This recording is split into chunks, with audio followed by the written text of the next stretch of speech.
Muy buenos días, un gusto saludarlos, estar nuevamente, pues, reunidos para escuchar la palabra de Dios. Vamos a comenzar poniéndonos en manos de Él para que sea el Espíritu Santo de nuestro Señor, para que guíe y ponga las palabras precisas y no sea yo, sino Él hablando a través de mí. Gracias, Padre, te damos en este momento porque nos has permitido un día más de vida. A ti sea la gloria, a ti sea la honra. Gracias, Señor, porque has dispuesto este tiempo para que nosotros podamos acercarnos a tu palabra, porque tú tienes palabras de vida, tú tienes palabras de aliento, y es precisamente eso lo que necesitamos. Necesitamos de ti. Gracias también por el medio del Zoom, gracias por este lugar que nos permite proclamar el Evangelio. Y gracias, Señor, porque tu misericordia es nueva cada día. Te damos gracias y te lo pedimos en el nombre precioso de tu Hijo Jesús. Amén. Bien, pues he tenido la oportunidad estos últimos 3 domingos de compartir con ustedes estos 3 estudios que hemos llevado a cabo. No necesariamente son eh, una secuencia como tal, pero a final de cuentas, pues la Biblia, aunque es una serie de partes, de una u otra forma se entrelazan. Así también los mensajes, los estudios que hemos visto estas semanas. Recordemos que hace 3 domingos el estudio se llamó Vestidos de blanco. Tenemos que vestirnos de vestiduras blancas. Aquella ocasión vimos una parábola en donde nuestro Señor Jesucristo compartió que un rey tenía una fiesta en donde invitó a muchas personas.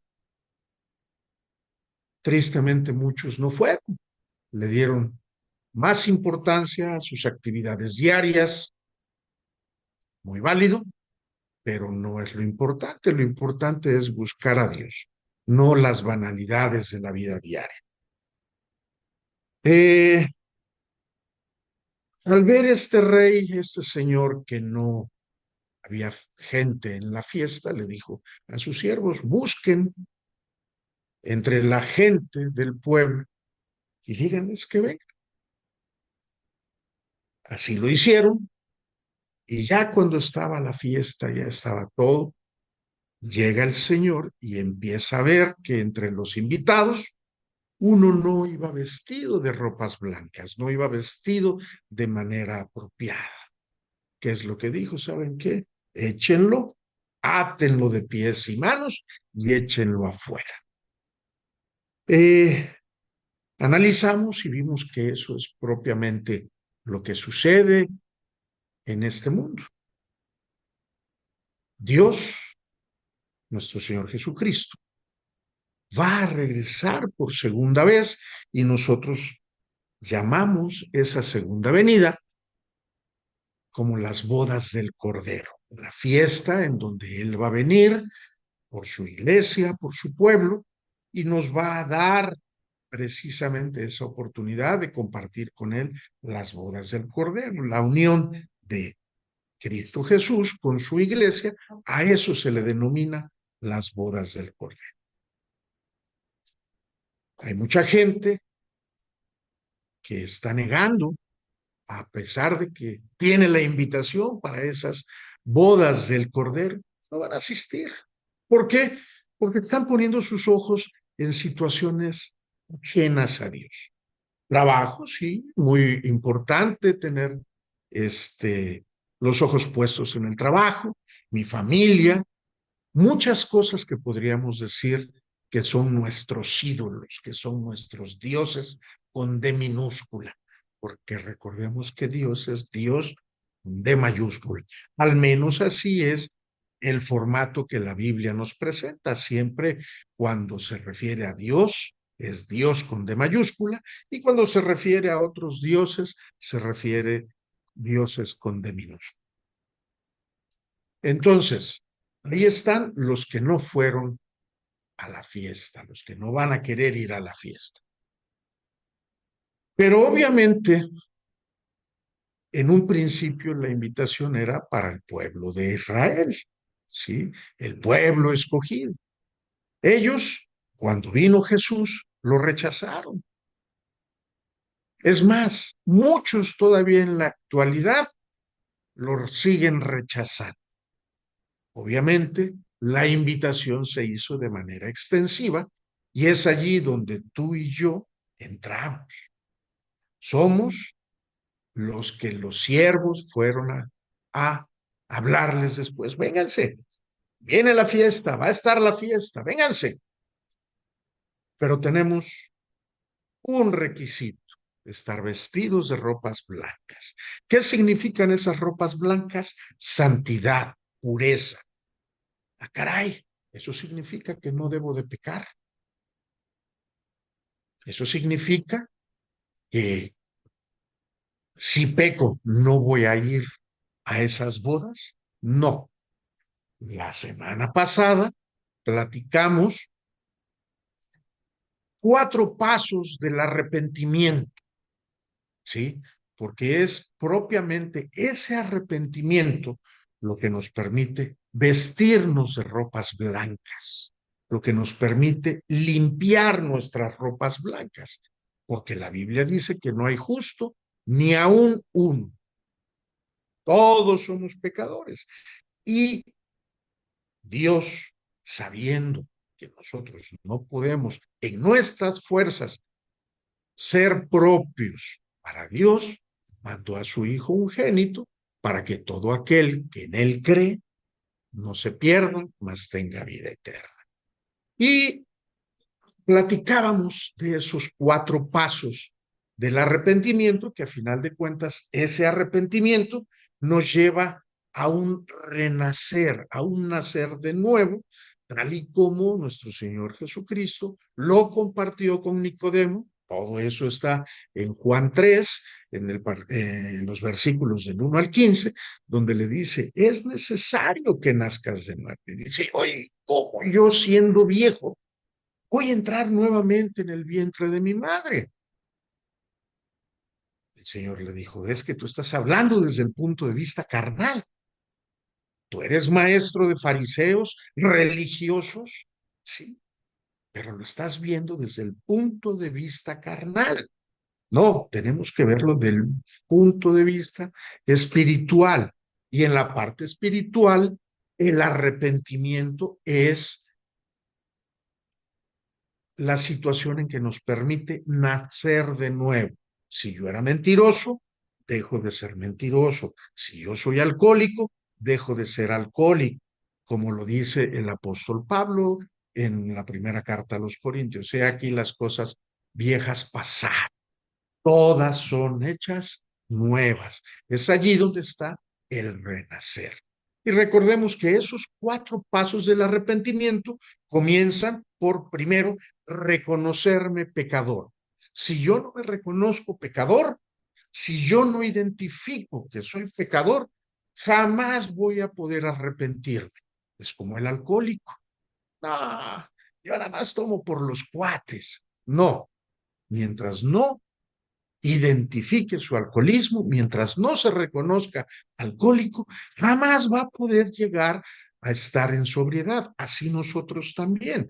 Debemos ubicarnos, debemos reconocernos como pecadores, así sean pecadillos veniales, así sean mentirillas piadosas. Dios es un Dios santo y en la santidad no puede caber el pecado. No es la magnitud del pecado lo que Dios va a reprender. Dios va a reprender el pecado. Así sea, mentirita piadosa. Y en ese sentido, eso nuevamente, Dios se dio cuenta que nosotros, por nuestras propias fuerzas, no podemos.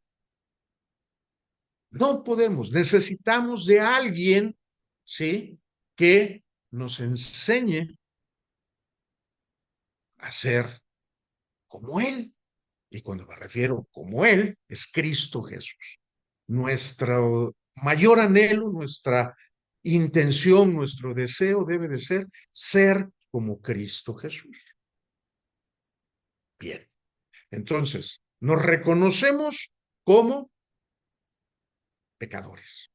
Segundo punto, debemos de sentir tristeza, pero no una tristeza porque, ay, pequé, viene el castigo. No, esa tristeza por la sanción no nos lleva al arrepentimiento. Nosotros debemos estar tristes porque nos reconocemos pecadores. Entonces, como sabemos que el pecado no puede coexistir, no puede convivir con Dios, ¿qué está sucediendo? Nosotros mismos nos estamos alejando de Dios. Y eso es lo que nos debe de dar tristeza. Que bajo esa naturaleza pecaminosa, bajo esa situación de pecado, no podemos cohabitar, no podemos coexistir con Dios. ¿Quién quiere vivir lejos de Dios? Yo no. Al contrario, yo lo busco. Tercer punto, confesar nuestros pecados. Y confesar con nuestros pecados, debemos de tener bien claro que cuando pecamos, a quien ofendemos es a Dios. Entonces, si yo ofendo a Dios, a quien tengo que ir a confesarle mis pecados, a quien tengo que ir a pedirle perdón, es a Dios, a nadie más. Oye, pero ¿cómo? Fácil. Tus rodillas, ahora, Dios mío, discúlpame. Él sabe la intención de tu corazón. Él conoce tu corazón. Entonces debemos de reconocernos, debemos de tener tristeza por el pecado, debemos de confesar el pecado. Y de ahí viene la obra del Espíritu Santo, donde nos va a transformar, va a haber ese nacer de nuevo y vamos a poder vivir libres de pecado. ¿Eso significa que ya jamás vamos a pecar? No, no, no es cierto, porque no es lo mismo caer en pecado que vivir en pecado. Caer en pecado es que tristemente tropecé. Y si yo tropiezo, significa que hubo algo, alguien que me hizo caer. El diablo, Satanás, la vida misma, ¿sí?, que son quienes nos hacen tropezar. Eso es caer en pecado. Vivir en pecado es que yo arteramente y bajo mi propia voluntad sigo haciendo lo mismo. Eso es vivir en pecado. Entonces, no es lo mismo caer en pecado que vivir en pecado. El apóstol Juan dice en su primera carta, la primera carta del apóstol Juan, dice, hijitos míos, estas cosas os digo para que no pequéis. La instrucción es no pecar.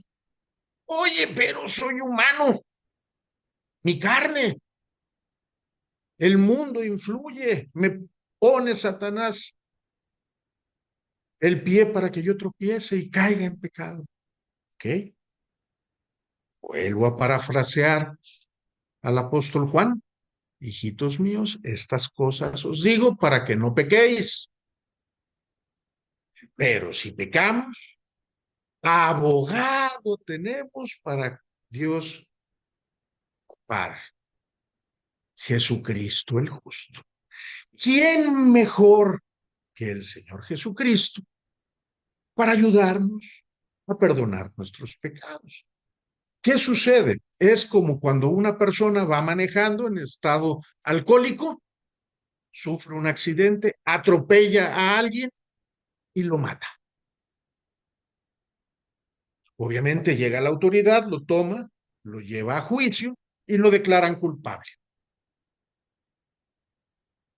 El juez tenía la experiencia de que años atrás su hijo murió en un accidente también atropellado por un alcohólico. No, hombre, culpable, la mayor condena. Pero no sabía que su otro hijo mayor llegó y fue el abogado de la persona que atropelló. Pero ¿cómo es eso? ¿Estás consciente de lo que estás haciendo? Claro. Oye, pero hay que pagar una condena. Yo la pago, dijo el hijo. Yo la pago. ¿Y eso es válido? Claro. Lo mismo sucede con nuestro Señor Jesucristo. Él está ocupando nuestro lugar. ¿Y por qué? Por amor, porque de tal manera amó Dios al mundo que mandó a su Hijo unigénito para que todo aquel que en él cree no se pierda, mas tenga vida eterna. ¿Sale? Y eso nos permite seguir pecando. No, debemos vestirnos de ropas blancas y bueno, reconocer cuando nos caemos, identificar qué es lo que nos hace caer y evitar. A final de cuentas, el trabajo del nacer de nuevo es trabajo del Espíritu Santo. Dejemos que el Espíritu Santo trabaje en nosotros. No queramos hacerlo nosotros porque vamos a caer hoy, mañana y siempre. Queremos, queremos dejar de pecar. Queremos mejorar nuestras vidas. Queremos vestirnos de esas túnicas blancas para estar listos para las bodas del Cordero. Sí, dejemos que el Espíritu Santo obre en nosotros. Abogado tenemos, abogado tenemos. Y ese abogado nos dijo, conviene que yo me vaya. Porque si yo no me voy, el Espíritu Santo, el Paráclito, no va a venir. Entonces, todo este plan de salvación ya lo tenía bien listo nuestro Señor. Es más, desde antes de que naciéramos nosotros, Él ya tenía el plan hecho. Recordemos que nuestro Dios, además de ser omnipotente y omnipresente, es omnisciente. Todo lo sabe. Y ya sabía que tú y que yo íbamos a caer. Ya sabía que Adán y Eva iban a caer. Desde un principio ya tenía un plan de salvación. Y era que Cristo, en un acto justo, legal, y sustitutivo muriera por ti y por mí. Recordemos que sin derramamiento de sangre no hay remisión de pecados.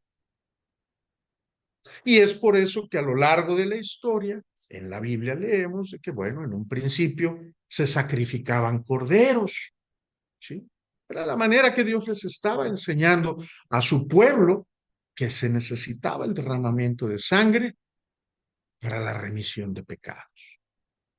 Tristemente, el pueblo no entendió y rechazó ese sacrificio que hizo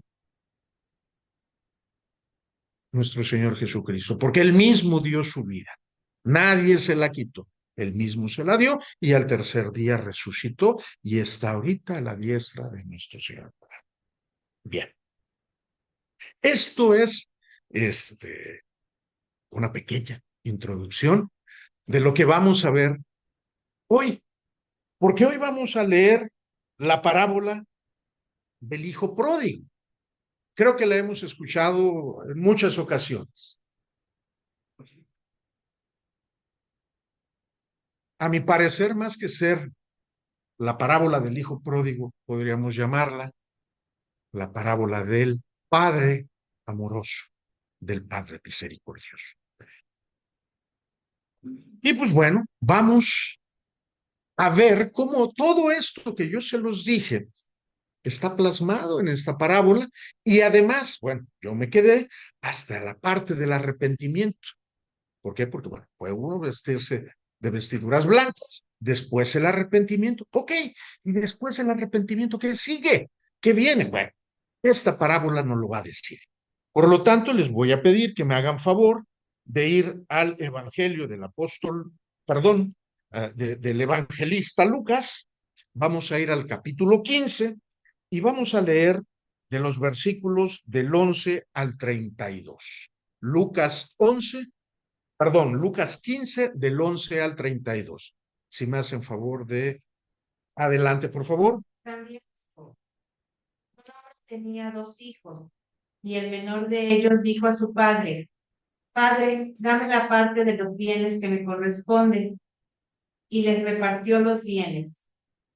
No muchos días después, juntándolo todo, el hijo menor se fue lejos a una provincia apartada, y allí desperdició sus bienes viviendo perdidamente.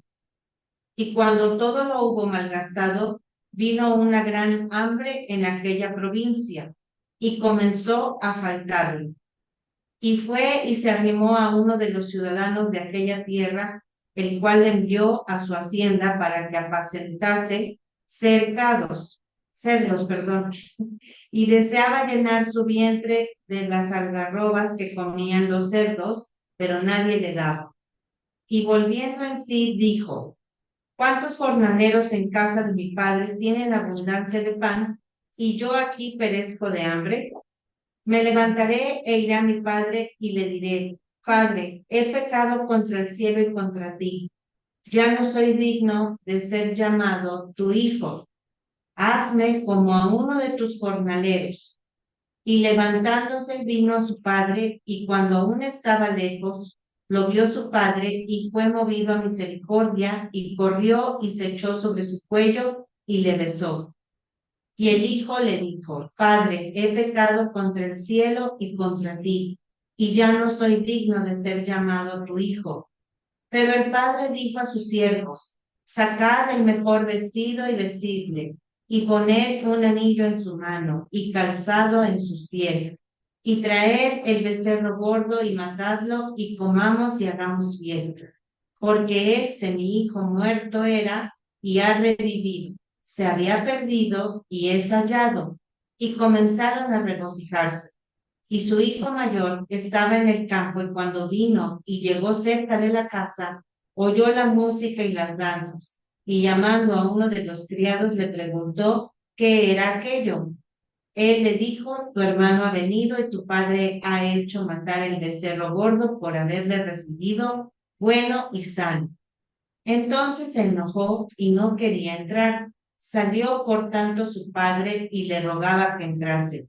Mas él respondiendo dijo al padre, he aquí tantos años te sirvo, no habiéndote desobedecido jamás, y nunca me has dado ni un cabrito para gozarme con mis amigos.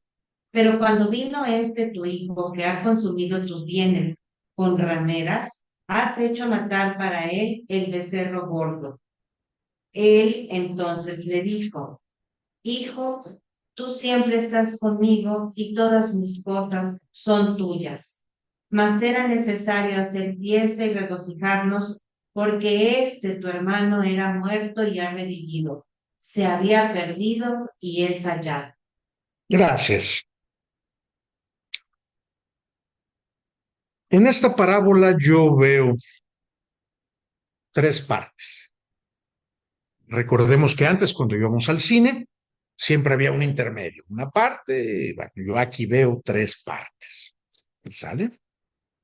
La primera parte empieza desde el versículo 11 y va a terminar hasta el versículo 20. También dijo, un hombre tenía dos hijos y el menor de ellos dijo a su padre, dame la parte de los bienes que me corresponden, y le repartió los bienes. Digo, ahí no hay mucho que explicar, ¿sale? De acuerdo a la tradición judía, los padres heredaban. Aquí el único detalle es de que el hijo se adelantó, porque normalmente es post-mortem, ¿no? Después de la muerte del padre es cuando se hace la asignación de la herencia. Pero bueno, aquí se vio hábil el segundo hijo, el segundo, y dice, bueno, pues ponte la del Puebla, cáete, ¿no? El padre atendió a la petición del hijo, ¿sí? Les repartió los bienes. No muchos días después, juntándolo todo, el hijo menor se fue lejos a una provincia apartada y allí desperdició sus bienes viviendo perdidamente. Cuán fácil es gastar las cosas cuando no te las ganas. Y aquí al hijo, pues nada más pidió, estiró la mano y con la misma facilidad lo gastó. Aquí lo curioso es de que se fue lejos, ¿no? Así somos los hombres. Somos creación de Dios y queremos vivir las cosas conforme a nuestra voluntad. Hágase la voluntad de Dios en las mulas de mi compadre, que en las mías se hace lo que yo digo. Así vivimos.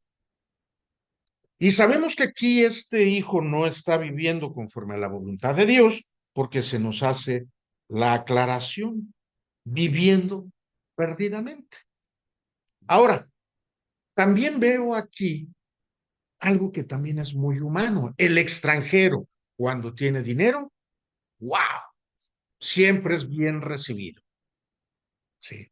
Es más, hasta lo que sucede con el extranjero con dinero es motivo de gracia.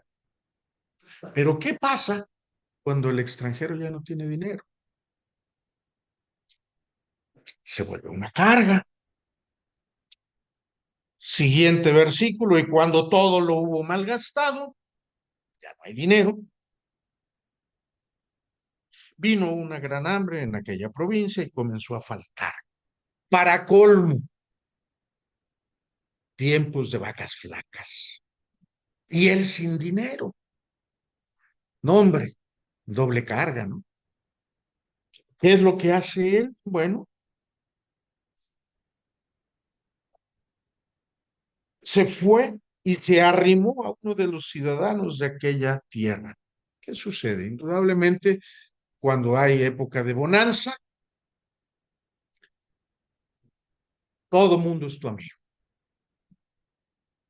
Cuando hay tiempos de oscuridad, hasta tu misma sombra se aleja de ti.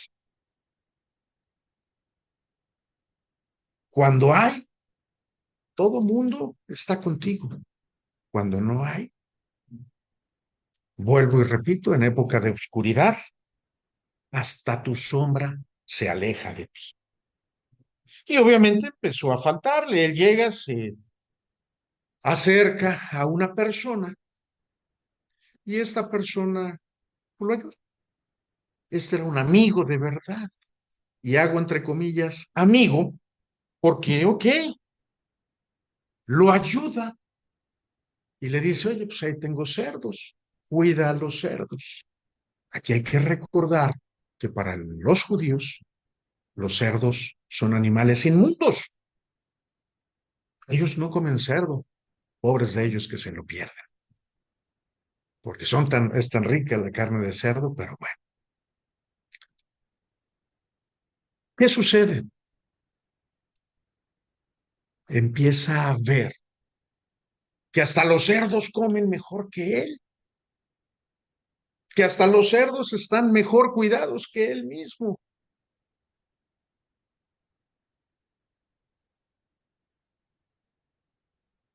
¿Por qué? Porque dice, y deseaba llenar su vientre de las algarrobas que comían los cerdos, pero nadie le daba. Hasta los cerdos comían mejor que él. ¿Se acuerdan el primer punto del arrepentimiento? ¿Cuál es? Cuando me comieron. Reconocer. Aquí el hijo reconoce y volviendo en sí. Ah, está reconociendo.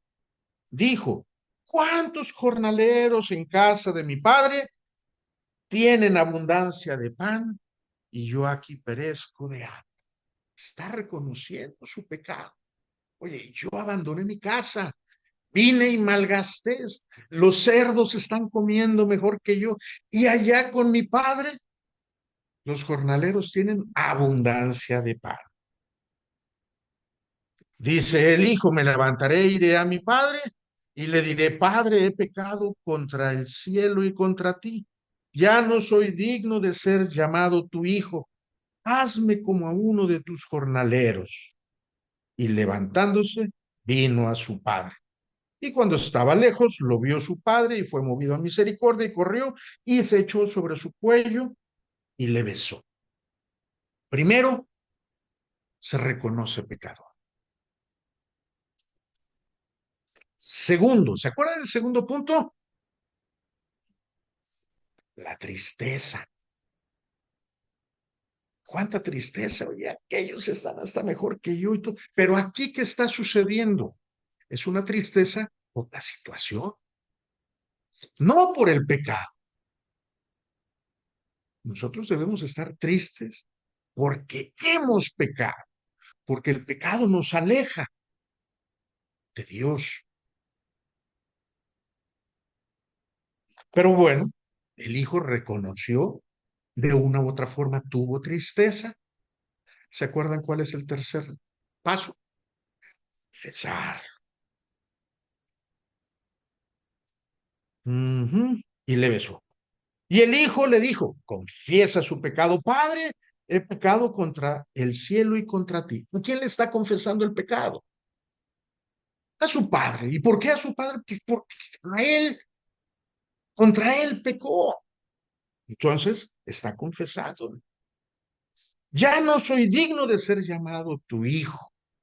Ahí ya hay un pequeño cambio en donde ya no está triste por las consecuencias del pecado, sino por el pecado. Porque como yo he pecado, yo ya no merezco ser considerado, ya no merezco ser llamado tu hijo. Pero el padre dijo a sus siervos, sacad el mejor vestido y vestidle y poned un anillo en su mano y calzadlo en sus pies. ¿Qué está haciendo aquí el padre? Pues el trabajo del Espíritu Santo, transformando, que nazca de nuevo, que ya no esté en pecado. ¿Cuál es el motivo o cuál es aquí la consecuencia de haberse ido? Pues que cayó en desgracia. Imagínense, y luego regresando, y no creo que se haya venido por autopista, ¿eh? No haya pagado el peaje, se vino por el camino más difícil, sus ropas desgastadas. ¿Qué es lo que hace el padre? Así no lo van a reconocer como mi hijo, así no. Y es lo que hace Cristo. Nos quita las vestiduras viejas y nos pone las vestiduras que vimos hace 3 domingos, vestiduras blancas. ¿Para qué? Para una fiesta. ¿En honor de quién? Del Hijo. Proseguimos. Y traed becerro gordo y matadlo y comamos y hagamos fiesta. Porque mi hijo muerto era y ha revivido y se había perdido y es hallado. Y comenzaron a regocijarse. Cada vez que tú y cada vez que yo nos arrepentimos, cada vez que venimos a los pies de Cristo, hay fiesta en el cielo. Porque recordemos que Cristo vino a recuperar a los que se habían perdido. ¿Quiénes estaban perdidos? Nosotros. Éramos esclavos de pecado. Los judíos esperaban un Mesías que viniera a liberarlos, sí, de Roma. No, Cristo no vino a liberar de Roma, vino a liberar de pecado. Por eso es de que no lo ubicaron, no lo reconocieron. Tantos años estuvieron siendo enseñados. Y bueno, mismo el Señor dijo, este pueblo es un pueblo de dura service. Bueno, ok. Pero ¿qué es lo que sucede? Dios nos cambia de ropas.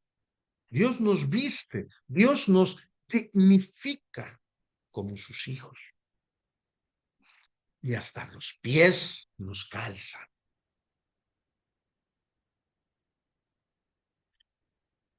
Aquí viene la tercera, perdón, no hice la primera parte fue hasta donde el hijo estaba, en que regresaba. El segundo acto es cuando regresa.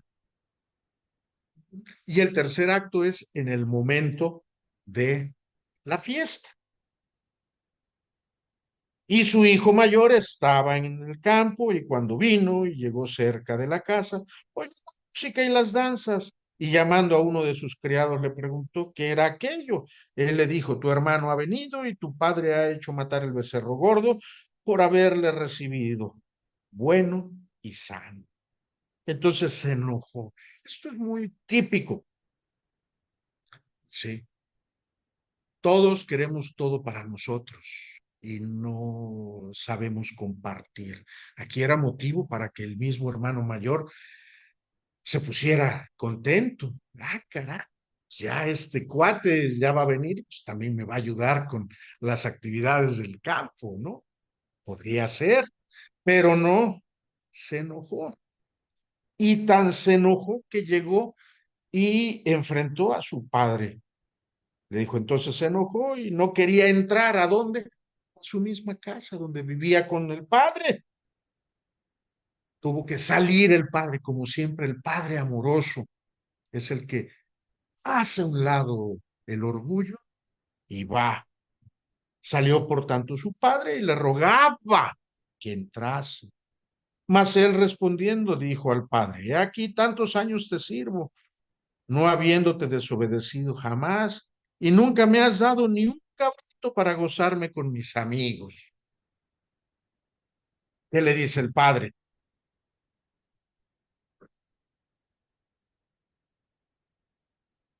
Pero cuando vino, sigue el reclamo, pero cuando vino este tu hijo, que ha consumido tus bienes con rameras. ¿Cómo sabía él que había sido con rameras? Dicen que de la abundancia del corazón habla la boca, ¿no? Tal vez él quería ir a gastarse el dinero y, bueno, si me hubiera ido, yo me lo hubiera gastado. Yo no digo que el menor no lo haya gastado, muy probablemente sí, pero ¿y el otro cómo sabía? Y has hecho matar para él el becerro gordo. Entonces el padre dijo, hijo, tú siempre estás conmigo y todas mis cosas son tuyas. Mas será necesario hacer fiesta y regocijarnos porque este tu hermano era muerto y ha revivido. Se había perdido y es hallado. Muchas ocasiones nosotros, los creyentes y que estamos en Dios, también pecamos por envidia. En este caso, él debía de estar gozoso porque venía su hermano, es tu hermano, ¿sí? Estaba equivocado. ¿Qué tú dices que se gastó su dinero en rameras? Ya no, ya va a estar aquí. Ahora, el padre le da una gran enseñanza. Oye, me reclamas que estoy matando el becerro gordo y que a ti no te he dado ni un cabrito. Tú siempre has estado aquí.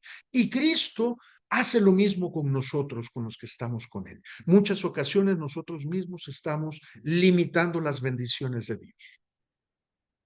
Y eso nos lo enseña cuando Él mismo va a Nazaret, ¿sí? Donde Él vivió su infancia. ¿Y por qué no hizo tantos milagros? Porque los mismos habitantes de Nazaret decían, no es este el hijo del carpintero, no es este de que conocemos a sus hermanos y a sus hermanas que están con nosotros. Ellos mismos limitaban las bendiciones de Dios. Aquí también, oye, hijo, tú todo el tiempo has estado conmigo. Tú pudiste haber agarrado, lo mío es tuyo. Tú pudiste haberlo hecho y no lo hacemos. Es como cuando vamos a un restaurante a comer buffet.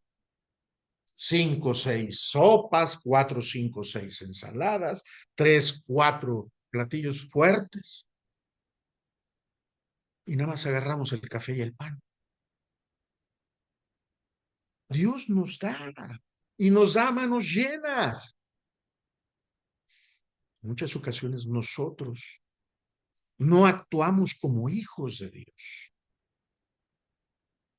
No nos la creemos.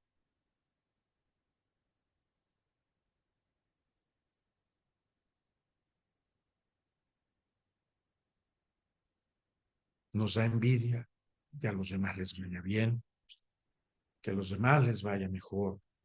Bueno, muchas ocasiones nosotros mismos no tomamos las bendiciones de Dios. ¿Por qué? Por ignorantes. ¿Cuántas promesas hay en la Biblia que aplican a cada uno de nosotros? ¿No sabes? Pues ¿cuántas veces has leído la Biblia? Ahí hay promesas. No nos conformemos con el cafecito y con el pan. Tenemos muchas ensaladas, muchas sopas, muchas entradas, muchos platos fuertes. No hagamos como el hijo mayor que no hacía válidas las bendiciones, que él mismo limitaba las bendiciones.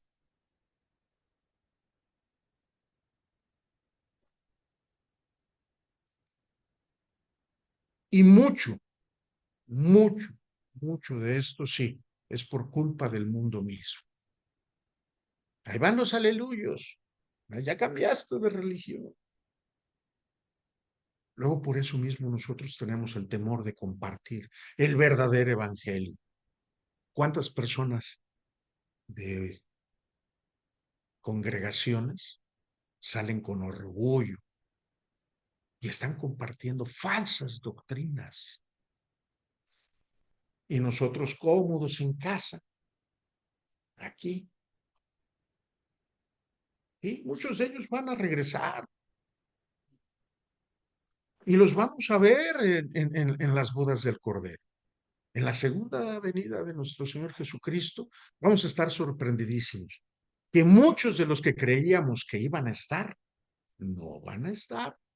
Y muchos de los que no creíamos que iban a estar, van a estar. Porque a final de cuentas, el juicio es de Dios y Él conoce las intenciones del corazón. Pero entre que viendo envidiosos como el segundo hijo, tenemos todo y no lo quedamos.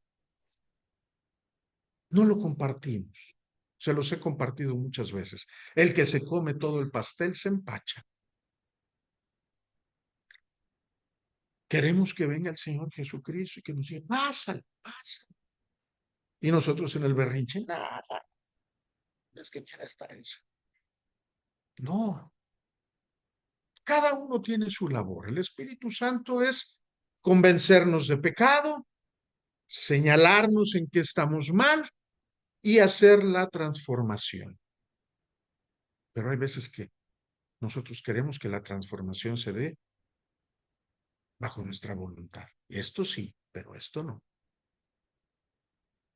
Y también va a venir el Señor Jesucristo y nos va a esperar o va a venir para que estemos vestidos de ropas blancas. Dejemos que el Espíritu Santo haga su labor. Y cuando venga a invitarnos, ay, no, ese no, así como el hermano mayor. No, no seamos envidiosos. Entreguémosle a Dios nuestra vida entera. Porque si no se la entregamos entera, es como si no se lo hubiéramos entregado. Él entregó su vida entera. Hasta la última gota de sangre derramó.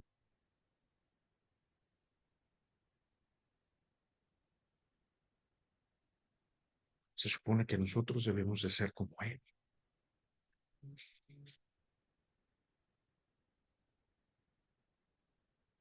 Doblemos nuestra rodilla, doblemos nuestra cerviz y entreguémosle a nuestro Señor Jesucristo toda nuestra vida, porque esa es su voluntad. Eso es lo que Él espera de nosotros y a final de cuentas nosotros como hijos de Dios debemos de ser obedientes.